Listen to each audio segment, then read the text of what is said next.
Imagine for a moment that you could compress time. Like a structural time warp. Exactly. I do not mean in a physics sense. We are not breaking the speed of light here. Right. I mean in an economic sense. Think about the work that traditionally demands months of your life. The endless market research, the customer interviews, The struggle to find an audience, the hiring the process. stuff that usually makes people quit before they even start. Yes. Now imagine condensing all of that heavy lifting. You fit it into a single afternoon. That is the core promise of the source material we're looking at today. Welcome to the deep dive. Today we are exploring a detailed framework. It is titled Accelerating AI Business Growth Through 7 Strategic Steps. It is a fascinating guide. It challenges the slow cadence of building a company. Our mission for this deep dive is simple. We want to move you from theory to mechanics. We are walking through the 7-step framework. We will cover finding ideas and simulating customers. We will look at choosing launch channels and scaling up. And we are not just talking about using a chatbot to write blog posts. No, we are talking about simulating human behavior, testing reality, scaling your company culture. If you are listening to this, consider yourself the learner today. You might read a lot about business, but maybe you have not pulled the trigger yet. Or maybe you are just stuck in the mud with a project. So let us start at the very beginning. Step 1 is ideation and market research. Right. Let us look at the old way first. The old way was basically guessing. Yeah. You sit in a coffee shop staring at a blank notebook. You ask your mom if she likes your idea. And she says yes because she loves you. She does not want to hurt your feelings. Exactly. Then you spend 3 weeks searching random keywords online. It is a process completely rife with confirmation bias. You look for data that supports what you want to believe. You want the idea to work, so you ignore the red flags. But our source material argues for a totally different approach. It starts with personal passion. Because you cannot automate caring about something. Right. The example given is someone interested in crypto news and trading. Which is an incredibly crowded market. A human consultant would probably tell you to stay away. But instead of guessing, you go to the AI. And the prompt strategy here is specific. A prompt is just a typed instruction you give the AI. And here, you do not just ask if it is a good idea. You assign it a persona. You tell it, act as a market research expert with 10 years of experience. That context setting is fundamental. People often treat AI like a search engine. Mm-hmm. But here you are consulting a simulated expert. You ask it to evaluate potential buyers. And you must specify the location. You say in the US, that detail is crucial for accurate data. You ask for 2 specific data points, market size and search trends. You want to know if money is flowing. And you want to know if interest is growing year over year. It gives you the reality of the market, not your hopes for the market. But does this actually replace the intuition of the founder? No. Passion is the fuel. AI just verifies the engine works. Okay, so let us say the idea is viable. That brings us to step 2. Validating with synthetic customers. I found this conceptually daring. It gets a little sci-fi here. I love it. Normally, customer validation means awkward coffee meetings. It means expensive surveys. Or begging strangers on LinkedIn for a 15-minute call. It is high friction. And truthfully, people lie in those meetings just to be polite. This method replaces that friction with data. You create a synthetic focus group. The source uses a very specific prompt. Act as 200 people who read financial news. It breaks it down. 100 women and 100 men. 20% between 20 and 45. Wait, you are basing a business strategy on fake people. I know, it sounds crazy. Are we not just getting an echo chamber of stereotypes here? I thought the exact same thing at first. But remember how these models work. Right, large language models. They basically predict text based on massive data sets. Exactly. They are trained on millions of Reddit threads, Amazon reviews, forum complaints. So it is pulling from actual human sentiment. Yes. It is a statistical representation of a digital footprint, like spawning characters in a game, but they have real opinions. And you do not ask them what they like. Never. You ask this synthetic group what they feel disappointed about. You are hunting for the negative. Always. Happiness does not create business opportunities. Disappointment does. The AI might say they hate slow crypto news, or that trading charts look too confusing. You identify these mental patterns, then you build the opposite of what they hate. Can a simulation really predict human emotion? It predicts complaints remarkably well based on real internet reviews. That makes a lot of sense. So we have a validated idea now. We know what people hate. Now we need to reach them. Step 3 is the single channel strategy.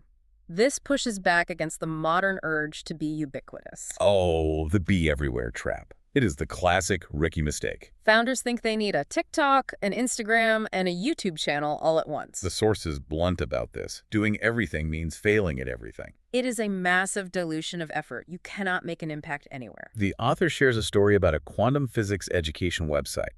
Quantum physics is not exactly mainstream pop culture. No. And to sell it, the founder did not do TikTok dances.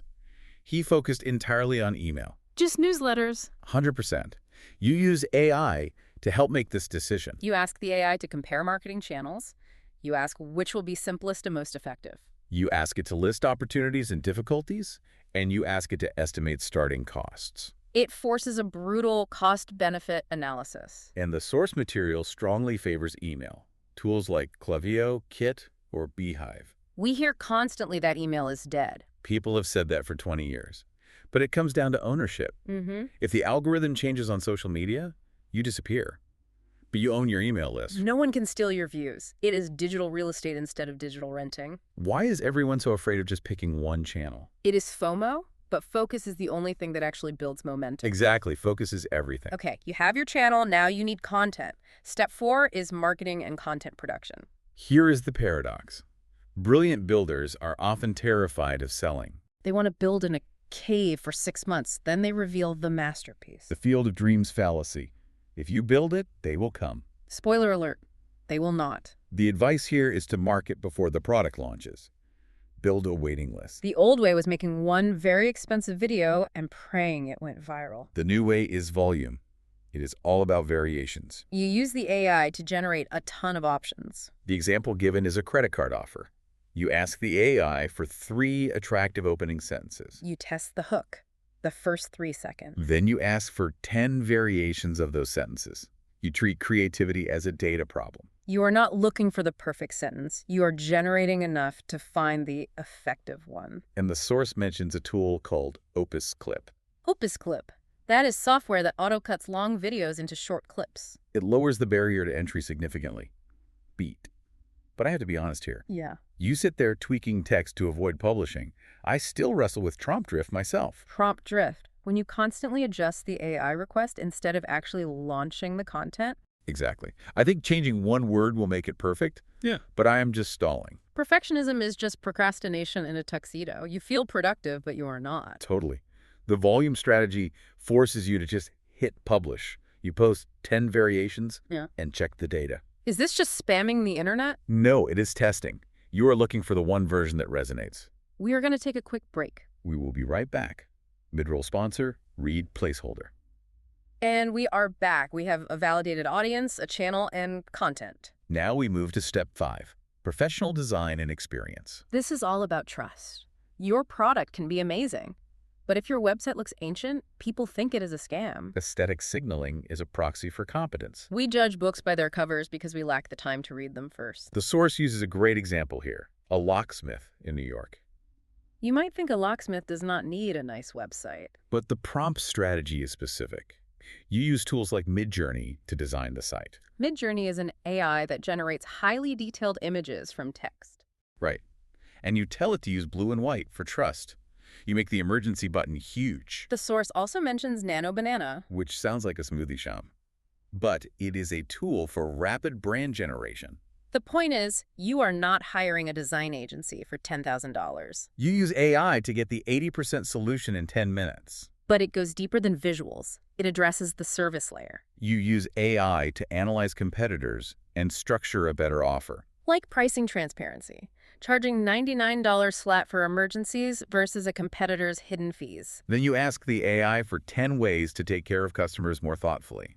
That is a powerful framing. You are asking how to be more thoughtful, not just more profitable. It feels weird asking a machine how to be more human. Can an AI really teach us empathy for the customer? It reminds us of the small details we usually forget to fix. Like sending a follow-up text or writing a clear refund policy. Exactly. Small things matter. Step 6 takes a turn inward. Culture and hiring. This is a controversial part of the framework. The idea is that the soul of a company reflects the founder. If you do not know yourself, you cannot hire the right team. Whoa, imagine an algorithm helping you decode your own soul. It is almost therapeutic. The source suggests taking personality tests like the Enneagram, DISC, or Ikigai. And having the AI administer them to you. Yes.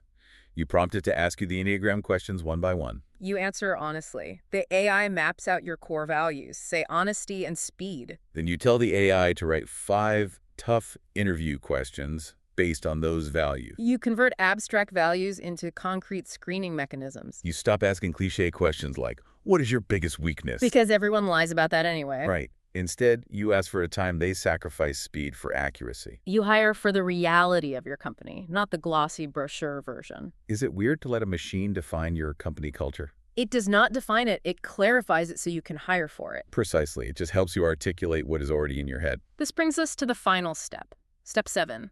Scaling and breaking plateaus. The plateau is inevitable. Growth always goes flat eventually. The tactics that got you 100 customers will not get you 1,000. The solution here is rapid mutation. You have to test new angles constantly. The source discusses rebranding. You ask the AI for 20 new names for your newsletter. And you get constraints.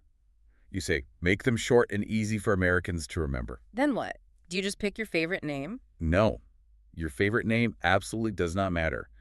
Your gut feeling is completely irrelevant here. You build simple landing pages for the top choices. And then you spend real money.